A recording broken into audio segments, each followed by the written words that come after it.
Bom, então, retomando, né, depois de uma breve pausa, nós vamos hoje entrar no capítulo 4 do livro 50 anos depois. Então, há 3 semanas atrás, a gente acabou o capítulo 3, que falava, o título era Sombras Domésticas, e contou um pouquinho, né, da aflição que a Alba Lucínia está vivendo com a questão do marido, o Elvídio Lúcius, trabalhando lá à distância e com a Cláudia Sabina por perto, e aliás a amiga dela, a Túlia Sevina, ela contou coisas a mais para Alba Lucínia que ela não sabia com relação ao passado, né? A presença dessa Cláudia, o que ela era, o que ela significava, o que ela tinha sido na vida do marido. E aí então ela aflita, ela recebe uma sugestão da amiga, né, de procurar os cultos cristãos que aconteciam escondidos, né, naquela época onde era proibido, mas pedindo a oração dos cristãos que intercedesse por essa causa. E é nesse contexto que a gente vai começar o capítulo 4, que se chama Na Via Nomentana. É uma das avenidas lá, né, da Roma dessa época. Uma semana depois do que vimos de descrever, vamos encontrar Cláudia Sabina à noite no terraço de sua casa, em Roma, palestrando com Atéria na mais franca intimidade. Então a gente lembra que a Cláudia Sabina está lá em Tibur, né?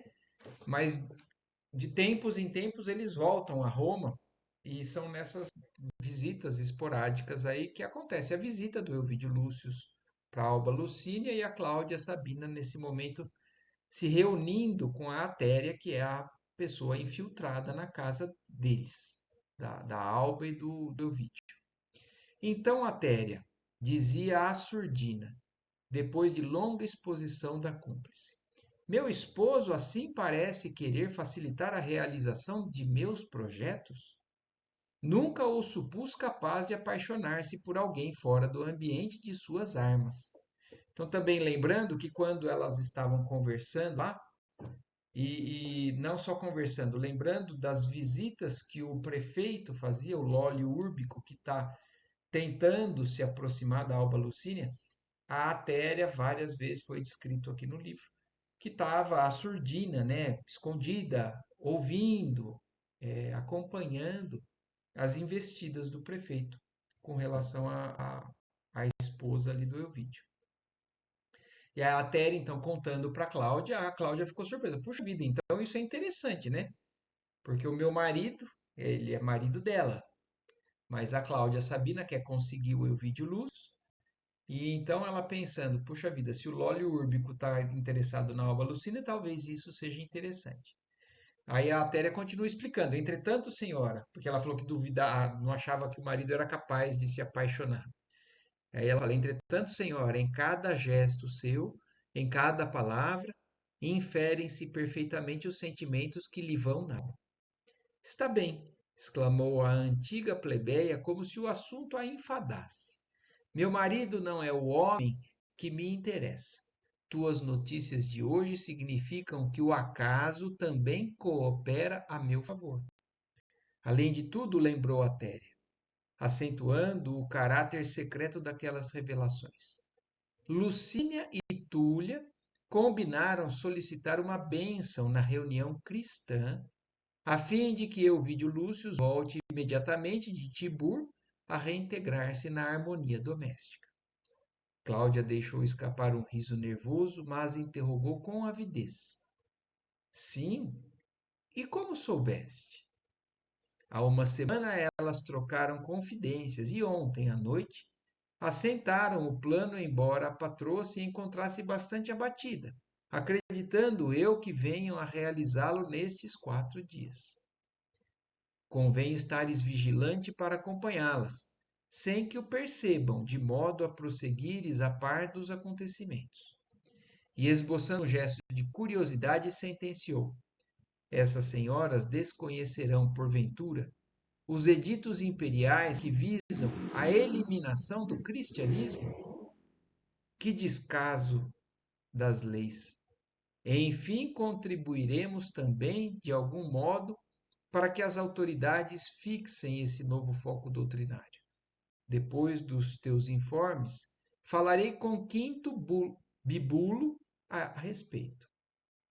Então, aí a Cláudia, então, ouvindo a história aí da questão dos cristãos, falou assim: eu vou cutucar ali os que são poderosos para poder apertar o cerco com relação a essa prática, né? A Tere e Cláudia palestraram ainda há algum tempo, examinando os detalhes de suas intenções criminosas e assentando os seus projetos nefandos e adequados ao caso. Pela manhã do dia imediato, uma liteira modesta saía do palácio do prefeito, conduzindo alguém que se ausentava de casa com a máxima discrição. Era Cláudia Sabina, que em trajes muito simples mandava seguir para a Subúrbia, que é um bairro pobre, mas afastado de Roma. Após exaustivo trajeto, mandou que os escravos de confiança a esperassem em local convencionado e internou-se sozinha por vielas ermas e pobres. Atingindo um quarteirão de casas humildes e pequeninas, parou subitamente como se desejasse certificar-se do local. Fixou a pequena distância uma casa esverdeada, de feição característica que a diferenciava de todas. O esposo de Lólio Úrbico, a esposa, quer dizer, de Lólio Úrbico esboçou um sorriso de satisfação e, estugando o passo, bateu à porta com visível interesse. Daí a momentos, uma mulher velhíssima e de má catadura, cabelos desgrenhados e largos vincos a lhe enrugarem o rosto, veio atendê-la com expressão de curiosidade nos olhos empapuçados e pequeninos. Observando a visitante, que ostentava uma toga simples, mas rica, além da rede dourada a prender-lhe a cabeleira graciosa e abundante, a velha sorriu satisfeita, farejando a boa situação financeira da cliente que lhe buscava os serviços. É aqui? Perguntou Cláudia com mal disfarçada modéstia. Que reside Plotina, antiga pitonisa de Cumas? Então, olha que interessante, né? Para quem se lembra, o livro que a gente estudou anteriormente, o Há 2000 anos, não sei se vocês se lembram da Aurélia com a mãe dela, né, a Fúvia, indo procurar também uma pitonisa, que eram como a gente pode dizer, as videntes, né, daquela época, as pessoas que consultavam os espíritos ou as forças ocultas para poder passar informações, para poder fazer trabalhos, fazer algum tipo de movimento espiritual para conseguir alguma coisa. Sim, senhora, sou eu mesma para vos servir. Entrai. Minha choupana honra-se com a vossa visita. A esposa do prefeito sentiu-se bem com a recepção bajuladora e fingida. Necessitando de sua cooperação, disse a visitante, penetrando o interior com desembaraço. Vim procurá-la em vista da recomendação de uma das minhas amigas de Tibur. Muito grata, minha senhora, espero corresponder à vossa confiança. Disseram-me que não precisaria expor o objeto de minha consulta. Será de fato assim? Então, olha isso, o poder dessa vidente, né? A Cláudia fala assim: eu ouvi dizer que eu não preciso nem falar o que eu preciso. Será que é assim realmente? E ela responde: a Plotina é perfeitamente, esclareceu Plotina com a sua voz enigmática. Meus poderes ocultos dispensam qualquer explicação da vossa parte. Sentando-se num velho divã, Sabina notou que a feiticeira buscara uma trípode e colocara junto da mesma numerosos amuletos, nos quais se esbatia a mortiça claridade de pequena tocha, acesa para atender às necessidades do momento. Em seguida, depois de atitude contemplativa e descansada, Plotina deixou pender a cabeça entre as mãos, ostentando uma palidez cadavérica. como se a sua vidência misteriosa estivesse a devassar as mais sinistras miragens nos planos invisíveis. Então, olha isso, aí a Plotina se concentrou e diz que se transfigurou, inclusive, né? Ficando esbranquiçada e dando a perceber que o espírito dela estava devassando, né, os planos do mundo espiritual. Cláudia Sabina seguia-lhe os mínimos movimentos com singular interesse, entre o temor e a surpresa do desconhecido. Mas dentro em pouco, a fisionomia da intermediária entre o mundo e as forças do plano invisível normalizavam-se, atenuando-se-lhe as contrações nervosas do rosto e extinguindo-se as expressões de profundo cansaço que lhe escapavam dos lábios entumecidos. De semblante sereno e curioso, como se a alma houvera regressado de misteriosas paragens com as mais vastas revelações, tomou as mãos aristocráticas de Cláudia, exclamando em tom discreto: Disseram-me as vozes que amais a um homem preso a outra mulher pelos laços mais santos dessa vida. Por que não evitar a tempo uma tempestade de amarguras que recairá mais tarde sobre o vosso próprio destino? Olha que interessante. Também a mesma coisa que aconteceu no livro anterior. Para algumas entidades, né, para alguns espíritos ainda baixos que pedem coisas para conseguir em cima de outros espíritos, quando também não são espíritos merecedores ou com uma certa proteção, esse tipo de atividade corre naturalmente, transcorre da maneira que é pedido. Pede aqui, faz. Agora, existem alguns casos que a pessoa, a vidente, conhece ou tem noção de com quem eles vão lidar. E é a mesma coisa que aconteceu no livro passado.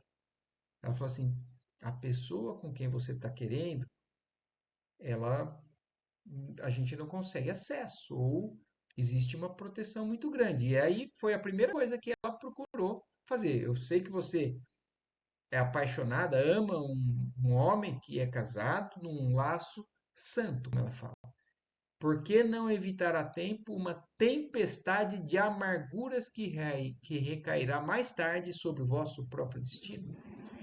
Olha aqui o livre-arbítrio. Nesse momento, a Cláudia Sabina, por mais que ela tenha desvios de conduta morais, ela tem nesse momento a opção, ela tem uma sugestão divina ali para que ela tenha um caminho aliviado com relação ao que ela poderia escolher. E se ela escolhesse, como falar? Uma tempestade de amarguras que vai recair sobre a sua vida. São as consequências naturais.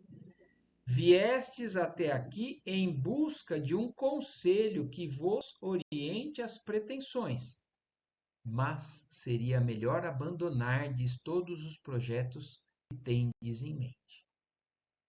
Cláudia Sabina ouvia assustada, mas obtemperou com veemência. Plotina, conheço a elevação da tua ciência e venho recorrer aos teus conhecimentos com uma confiança absoluta. Se a tua visão pode devassar o passado, preocupação da minha vida, não. Se a, calma que eu me perdi aqui. Se a tua visão pode devassar o passado, procura fixar no presente a única preocupação da minha vida. Ajuda-me, recompensarei regiamente os teus serviços. A consulente atribuiu a bolsa referta, abriu a bolsa referta, deixando cair grande porção de moedas na trípode, como se desejasse ali uma catadupa de sestércios, despejasse ali uma catadupa de sestércios. É uma quantia muito grande de dinheiro para aquela época. Enquanto a velha bruxa regalava os olhos na cupidez e na ambição dos seus baixos sentimentos. Senhora, disse ela, desejosa de alcançar os proventos de tão grandes recursos financeiros, já vos dei o primeiro conselho. que é o da sabedoria que me assiste. Mas também sou humana e quero corresponder à vossa generosidade. Então, olha isso, ela também. A Plotina também. Eu ouvi uma informação do alto, mas ela também, né, desejosa de satisfazer a questão das paixões pelo dinheiro e tudo mais, falou assim, eu vou então corresponder ao que você me pede. Conheço os projetos que vos animam e procurarei auxiliar-vos, a fim de que possais levá-los a bom termo. Cumpre-me, porém, esclarecer que a vossa rival está assistida por uma figura angélica. Embora eu não possa saber se essa criatura vive na terra ou no céu. Olhem que interessante essa descrição. A Alba Lucínia, foi por isso que ela alertou. Vou fazer o que você está me pedindo. Mas essa pessoa é assistida por uma figura angélica, que eu não consigo saber se vive na terra ou no céu. No meu poder oculto vi a mulher que odiais, nimbada pela aura intensa de um anjo junto dela. Olha a proteção para aqueles que já alcançaram, né, o merecimento. E como se estivesse travando um duelo de consciência em face da invejável situação financeira da consulente, acrescentou: precisamos muito cuidado, senhora. Essa criatura celeste pode defender a vossa rival de todos os sofrimentos estranhos ao seu destino. Mas como pode ser isso? Perguntou Cláudia Sabina, profundamente impressionada. Vossa rival não tem filhos? E entre eles não existirá algum de coração puro e piedoso? Sim, exclamou a interpelada, algo contrafeita. Embora não saiba se alguma de suas filhas se encontra em tais condições. Entretanto, não venho aqui para cuidar desse assunto e sim do meu próprio interesse passional. Por que me falas, pois, dessa defesa angélica que eu não posso compreender? Senhora, hei de ajudar-vos com todas as minhas forças, pois tenho necessidade de dinheiro para atender às necessidades numerosas e prementes, mas devo afiançar-vos que correremos o risco de perder nosso esforço, porque um anjo de Deus pode aparar os golpes do mal, visto não existir o sofrimento qual o entendemos para os seus corações purificados. É impressionante essa parte, né, do livro, que mostra o quanto que essa pessoa, essa Plotina, né, tem conhecimento do lado bom e do lado ruim do que ela faz, do que ela acessa tanto ao plano espiritual sublime e ao mesmo tempo tanto que a luta dela que ela trava ainda é com as paixões inferiores. E ela então vendo que eles vão enfrentar uma briga, uma luta, né, com alguém que não está, na verdade, ao alcance das forças do mal, que está isento, né, imune às forças do mal, ainda assim a Plotina acaba querendo. Ah, peraí, travou aqui.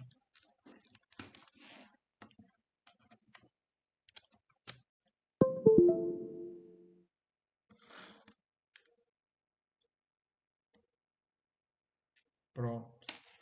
Estou voltando, voltei. Então, mas mesmo assim ela enfrenta porque ela tem interesse no dinheiro. Mas falando, um anjo de Deus protege essa família ou essa pessoa.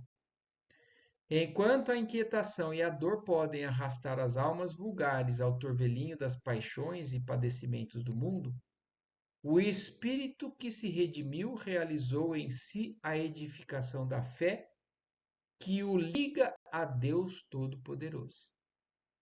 Para esses corações imaculados, Senhora, a terra não pode engendrar o tormento ou o desespero. O que essa feiticeira, né, O que essa pitonisa está falando é, na verdade, a segurança que nós temos como prevista para todos nós, que um dia conseguimos alcançar o que, por exemplo, essa pessoa alcançou. Então, o dia que a gente chegar nesse nível, não tem nada que o mal possa fazer contra nós. É que nós ainda temos brechas, sombras que a gente carrega e que faz com que algumas coisas possam acontecer, né? Cláudio escutava-lhe as ponderações eminentemente impressionado, mas observou com o seu espírito expedido. Plotina, eu prefiro não acreditar nessa defesa. Aceitando a cooperação dos teus poderes ocultos, plenamente confiada no êxito de minhas pretensões. Não me faças andar contigo em digressões filosóficas, pois quero viver a minha própria realidade. Dize-me, que sugeres a favor da minha felicidade? Em face da vossa decisão, temos de recorrer aos fatos mais concretos. Acreditas que deva cogitar da eliminação da mulher que odeio? Olha aí, a Cláudia perguntando agora, qual que é o plano? O que eu devo fazer? Eu tenho que matar a Alba Lucínia para conseguir o Elvídio Lúcio? Na vossa situação, e em vosso caso, não devereis pensar no aniquilamento do seu corpo, mas na flagelação da alma. Considerando que a única morte que se deve aplicar a um inimigo é a que se impõe a uma criatura fora do sepulcro e em plena vida. Tens razão, murmurou Sabina interessada. Teus argumentos são mais inteligentes e mais práticos. Quais os teus conselhos a meu favor? Plotina fez longa pausa, como se fora formular nova consulta íntima, ante a luz da tocha pequenina e bruxuleante, acrescentando em seguida: Senhora, já tivestes o poder de transportar provisoriamente para Tibur o homem amado. Devo informar-vos de que o imperador Hélio Adriano, antes de retirar-se para os seus palácios em construção, na cidade aludida, onde deverá aguardar o fim da existência, há de fazer uma última viagem pelas províncias, obedecendo à sua conhecida vocação. Sereis compelida a acompanhar-lhe o séquito, entrevendo-se aí a oportunidade de seguir igualmente o homem da vossa dileção. Olha que interessante o quanto que a Cláudia Sabina não falou nada. A Plotina está falando detalhes do imperador, das viagens, do que fazer, do que não fazer. E ela falou, então, vai acontecer isso. O imperador vai sair para uma grande viagem, onde vai acompanhar o Elvídio Lúcio e você vai estar junto com eles. Então, essa é uma situação criada que nós vamos nos aproveitar. Sim, e que aconselhas? Perguntou Cláudia, visivelmente satisfeita. Plotina inclinou-se então, colando os lábios rente aos seus ouvidos, sugerindo-lhe um plano terrível e criminoso, que a consulente acolheu com um sorriso significativo. Eu acho curioso, né, que o Emmanuel sabe de tudo, vem trazer esse livro para a gente, mas nesse momento ele não fala o que a Plotina falou no ouvido da Cláudia. Nós vamos ter que descobrir já já, né? Mas ela traçou um plano ali, fala para a Cláudia o que vai ser feito. Palestraram ainda largo tempo como se as suas mentes se casassem com absoluta sintonia de princípios, dentro das mesmas intenções e afins, notando-se que, ao despedir-se Cláudia a ver boas necessidades da sua nova cúmplice, prometendo-lhe providências confortadoras depois de lhe entregar o dinheiro que trazia. Daí a algumas horas, a mesma liteira modesta regressara ao palácio de Lólio Úrbico pelas portas do fundo. 2 dias depois, vamos encontrar em casa de Ovídio Lúcio Alba Lucínia e sua amiga fiel, em conversação discreta no apartamento mais recôndito da casa. Túlia Severina. Então acabou a cena, né, da Cláudia indo buscar o auxílio, né, dessa feiticeira, agora voltando à casa da Alba Lucínia. Então, na casa do Elvídio Lúcio, Alba Lucínia e a sua amiga fiel, que é a Túlia, né, Sevina, em conversação discreta no apartamento mais recôndito da casa. Túlia Sevina apresentava as melhores disposições físicas, apesar da preocupação que lhe vagava nos olhos, não acontecendo o mesmo à esposa de Elvídio, que, reclinada no leito, dava mostras do mais fundo abatimento. Lucínia, minha querida, exclamou Túlia afetuosa, já estou avisada de que a reunião se efetuará esta noite. Estou à tua disposição para irmos sem receio. Poderemos sair às primeiras horas da tarde. Impossível, replicou a pobre senhora, visivelmente enferma e acentuando as palavras com dolorosa melancolia. Sinto-me profundamente cansada e abatida. Entretanto, decidi no coração que recorrerei a essas preces. Necessito de algo sobrenatural que me devolva a paz do espírito. É impossível prosseguir nessa angústia moral que me inutiliza todas as forças. Lágrimas amargas lhe cortaram a palavra entristecida. Irei de qualquer modo, disse Túlia, abraçando. Tenho fé em que o novo Deus nos valerá na situação de penosa incerteza em que te encontras. Observando-lhe a dedicação meiga e constante, Alba Lucínia advertiu. Querida, não me conformaria em saber que foste só. Pedirei a Célia que te acompanhe. Olha como as coisas não são por acaso, né? A Célia, a cristã, né? E a mãe, na verdade, querendo evitar, mas ao mesmo tempo ela ficou ruim e falou: vou pedir para a Célia ir com você. Túlia esboçou um sorriso de satisfação, enquanto a amiga ordenou a uma jovem escrava fosse chamar a filha. Daí a instantes, surgia a donzela com o seu perfil gracioso. Célia, disse-lhe a progenitora, sensibilizada e melancólica, poderás ir hoje à noite, em companhia de Túlia, a uma reunião cristã a fim de fazeres uma prece pela tranquilidade de tua mãe? A moça teve um gesto de surpresa, mas amplo sorriso de satisfação lhe aflorou aos lábios. Que não faria por ti, mãezinha? E beijou-a.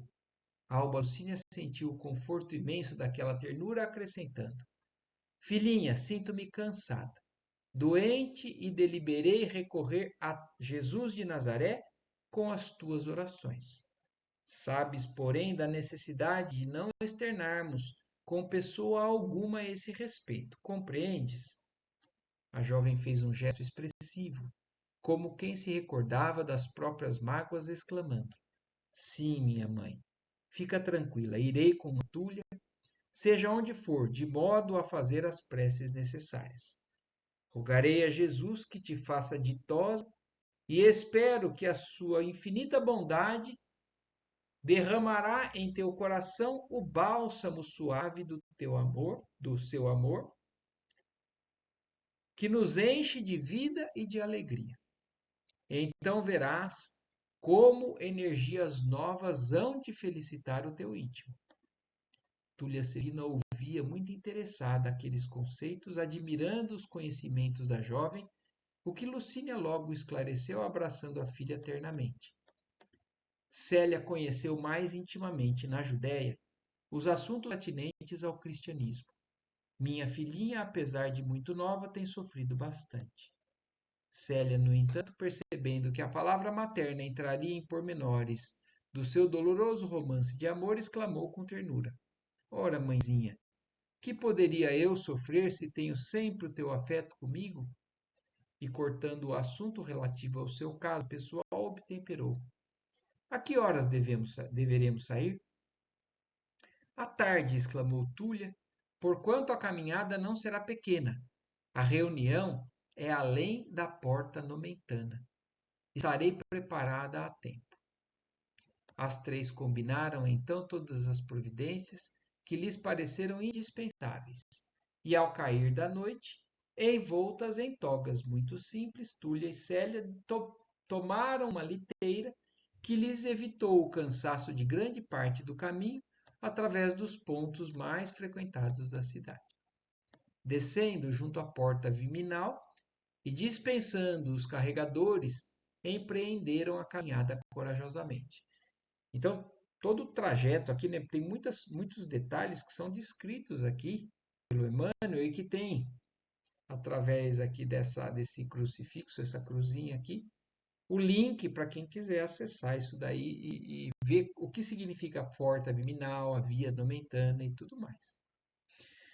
E a noite desdobrava o seu leque de sombras ao longo da planície. Fazia frio, mas as duas amigas agasalharam-se nas capas de lã que levavam, ocultando a cabeça na peça grossa e escura. Era noite fechada quando atingiram as ruínas da antiga muralha, que fortificara a região em outros tempos, mas avançavam sem desânimo através das estradas extensas. Franqueada a porta nomentana, viram-se à frente das colinas próximas, ao longo das quais alinhavam-se cemitérios desertos e tristes, onde o luar se derramava em tons pálidos. Então, né, por essas descrições, a gente consegue imaginar, né, os locais onde eram feitos os primeiros cultos cristãos, por questão da proibição, da perseguição do Império Romano. À medida que se aproximavam do local das pregações, observavam um número cada vez maior de viandantes que se aventuravam pelas mesmas trilhas com idênticos fins. Eram vultos embuçados em longas túnicas escuras que passavam de flanco a passo apressado ou vagaroso, uns silenciosos, outros mantendo diálogos quase imperceptíveis. Muitos empunhavam lanternas pequeninas, auxiliando a visão dos companheiros, onde a claridade fraca do astro noturno não conseguia espancar as sombras espessas. As duas patrícias, vestidas com simplicidade extrema e envergando os pesados mantos, não podiam ser identificadas na sua posição social pelos companheiros que se dirigiam ao mesmo destino, os quais as consideravam cristãs como eles próprios, algemados na fé e no mesmo idealismo. Defrontando os muros lodosos que circundavam grandes monumentos em ruínas, Túlia certificou-se do local que dava acesso ao recinto, fazendo um sinal da cruz característico a dois cristãos nos pórticos, recebiam a senha de todos os prosélitos, senha que se constituía desse mesmo sinal traçado com a mão aberta, de modo especialíssimo, mas de imitação muito fácil. Então, eles faziam esse sinal da cruz, né, para poder serem identificados. É como se fosse uma senha mesmo, para poder falar assim, não, esse realmente é cristão, ele sabe a senha e pode entrar. Porque se chegasse alguns querendo ali, né, se aproximar, mas que não tinha as mesmas intenções, provavelmente por desconhecimento dessa senha, eles seriam pegos, né? Ambas passaram então ao interior da necrópole sem pormenores dignos de menção. No interior, toda uma multidão se acomodava em bancos improvisados, salientando-se que, de um modo geral, todos traziam os capuzes levantados, ocultando o rosto, alguns receando o frio intenso da noite, outros temendo os lobos da traição que ali poderiam comparecer com a máscara de ovelhas. A claridade lunar que banhava o recinto era auxiliada pela luz dos tocheiros e lanternas, mormente em torno de um monte de ruínas fúnebres, de onde deveria falar o apóstolo daquele grupo de seguidores do Cristo. É como se fosse uma plateia mesmo, e tinha um local, um púlpito, né? Um local onde teria alguém que iria falar. Aqui e ali, alguém balbuciava uma prece baixinho, como se estivesse falando ao Cordeiro do céu no altar do coração. Mas, do centro da massa, elevavam-se hinos cheios de sublimada exaltação religiosa. Eram cânticos de esperança, tocados de um singular desalento do mundo, exteriorizando o sonho cristão de um reino maravilhoso além das nuvens. Em cada verso e em cada tonalidade das vozes em conjunto, predominavam as notas de uma tristeza dolorosa, de quem havia abandonado todas as ilusões e fantasias terrestres, entregando-se à renúncia de todos os prazeres, de todos os bens da vida, para esperar as recompensas luminosas de Jesus nas bem-aventuranças celestes. Então, a maioria dos que procuravam ali eram sofredores, eram pessoas que é como Jesus falou, né? Eu não vim para os sãos, eu vim para aqueles que sofrem, porque são aqueles que estão receptivos, são aqueles que estão procurando o que eu tenho para oferecer. Nos bancos improvisados de madeira tosca ou de pedras esquecidas, acomodavam-se centenas de pessoas concentradas em absoluto recolhimento. Silêncio profundo reinava entre todos, quando um estrado carcomido foi transportado para o local onde se centralizavam quase todas as luzes. Célia e Túlia tomaram o lugar que lhe pareceu mais conveniente. Mas daí a minutos, novo cântico se elevava ao infinito em vibrações de beleza indefinível. Era o hino de agradecimento ao Senhor pela sua misericórdia inesgotável. Cada estrofe falava dos exemplos e martírios de Jesus, com o sentimento repassado da mais alta inspiração. Qual não foi a admiração de Túlia Sevina quando viu a companheira erguer também a voz. Então, olha que legal, né? Porque a Túlia Sevina não sabia que a Célia era cristã. Isso daí só a mãe e o pai, né? E agora o avô, e talvez outros ali que conviviam com ela, vivenciaram essa busca, essa fase, né, da Célia, mas que estava sendo abafada, na tentativa de abafar pelo pai. Mas então a Célia conhecia alguns rituais, algumas orações, algumas canções. E a Túlia percebeu que naquele momento, naquela canção geral, a Célia começou a cantar junto, acompanhando o canto dos cristãos como se soubera decor na sua garganta cristalina. A mulher de Máximo Contactor não sabia dissimular a emoção, contemplando Célia a cantar, qual se fosse uma ave exilada do paraíso. Seus olhos calmos estavam fixos no firmamento, onde parecia divisar o país da sua bem-aventurança entre as estrelas que lucilavam no alto como sorrisos carinhosos da noite e aqueles versos inspirados na música que lhes era peculiar escapavam-lhe dos seus lábios com tal riqueza melancólica que a amiga se comoveu até as lágrimas, sentindo-se transportada a uma região divina. Então, imagine que momento sublime, né? Que chegou a emocionar a Túlia. Sim, Célia conhecia aquele cântico que lhe enchia o coração de brandas reminiscências.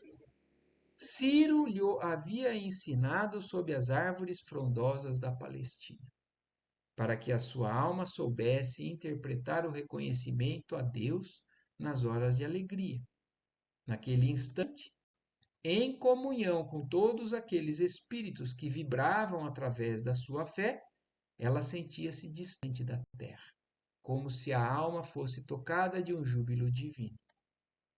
Fazendo-se silêncio novamente, um homem do povo de nome Sérgio Ostílio assomou à tribuna improvisada, exclamando comovido após abrir um rolo de pergaminhos. Meus irmãos, estudaremos ainda hoje os ensinamentos do Mestre nos capítulos de Mateus, versando a lição dessa noite, aqueles que são os verdadeiros irmãos do Messias. Então, a passagem do Evangelho que fala sobre, né, quem são minha mãe, quem são meus irmãos, que Jesus pergunta, era esse o trecho ali dos manuscritos que eles iriam estudar e ler. E desenrolando a folha que o tempo desbotara, Sérgio Ostílio leu pausadamente. Estando Jesus a pregar ainda para a multidão, sua mãe e seus irmãos de fé do lado de fora procuravam falar-lhe. Então alguém lhe observou: tua mãe e teus irmãos encontram-se aí fora, procurando-te. Respondendo a quem o advertia, disse o mestre: quem é minha mãe? E quem são meus irmãos? E estendendo a mão para todos os seus discípulos e seguidores, exclamou: eis aqui minha mãe e meus irmãos, porquanto quem quer que faça a vontade de meu Pai que está nos céus, esse é meu irmão, minha irmã e minha mãe.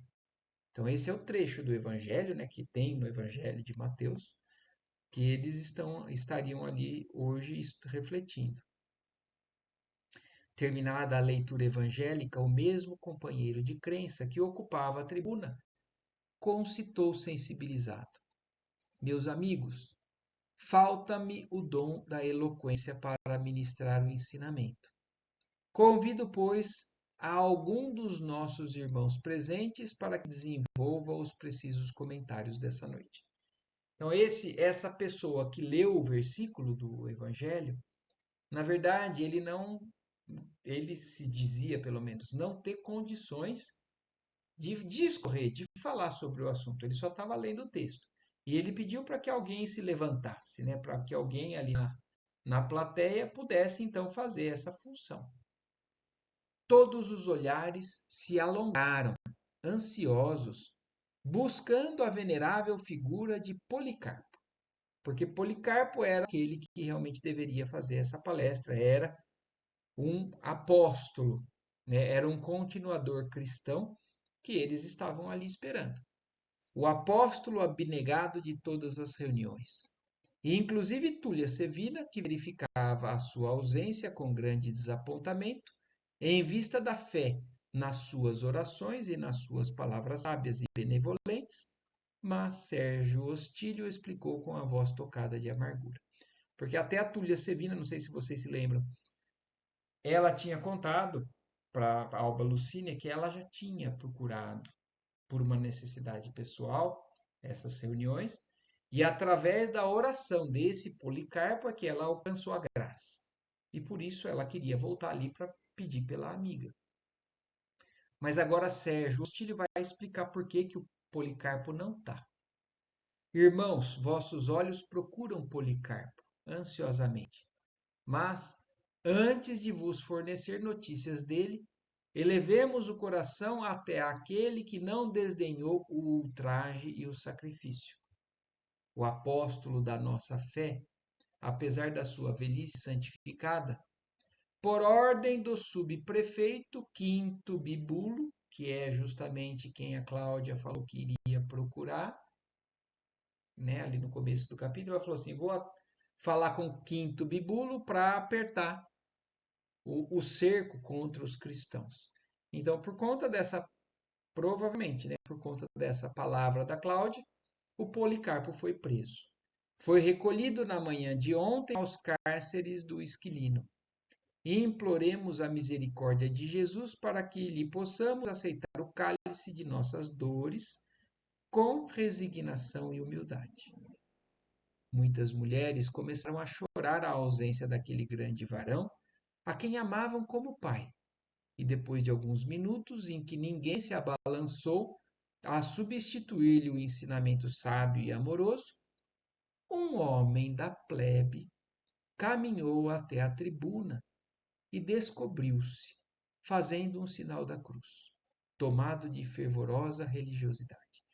Então, ninguém estava se manifestando, uma pessoa, um homem, subiu, tirou o capuz e fez o sinal da cruz para assumir esse papel que estava ali sendo solicitado.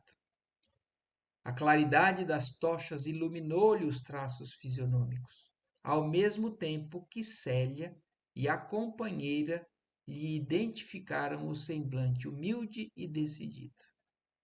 Aquele homem era Nestório, o liberto de Elvídio, que, embora auxiliando o censor Fábio Cornélio no próprio gabinete da prefeitura dos pretorianos, não se envergonhava de dar o público testemunho da sua fé.